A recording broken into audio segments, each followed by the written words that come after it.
Sir, greetings, I'm Hapi, your guide to the divine liquids of ancient Egypt. Join me for a drink or two, with a drink or two in hand, as we unravel the mysteries of our cherished beer and wine.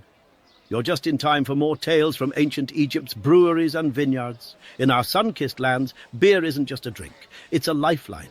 Our beloved Hekent is different from your modern brews, thicker, less alcoholic, almost like a meal in a mug. You see, beer wasn't just a casual sipper for us. From the common folk to the pharaoh, everyone relished it. Mothers fed their children beer mixed with honey and water. It was our trusty companion from cradle to tomb.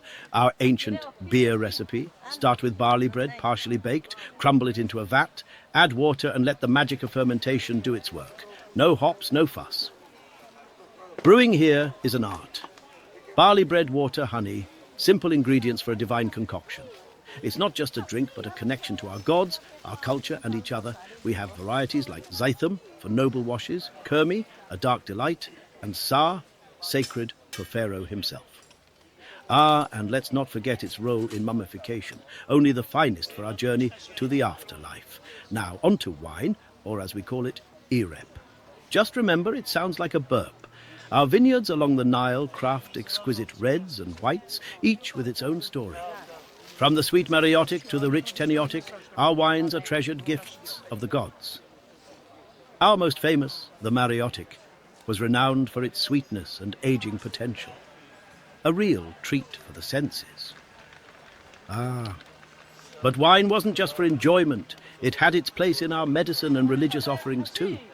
Different wines for different gods and ceremonies. The versatility of wine in our culture was astounding. Imagine the festival of drunkenness, a wild celebration of beer and mythology. Our people dancing, drinking, reenacting the tale of Sekhmet's transformation into Hathor. And sex, lots of sex, with strangers. And the girl from the marshes, she was... yes, focus. But that's another tale, a feast for the senses. Take Sekhmet's story, a goddess calmed by beer thinking it was blood. It led to our Tek festival, a celebration of life, joy, and, of course, beer. So, dear traveller from the future, cherish each sip of your beer or wine.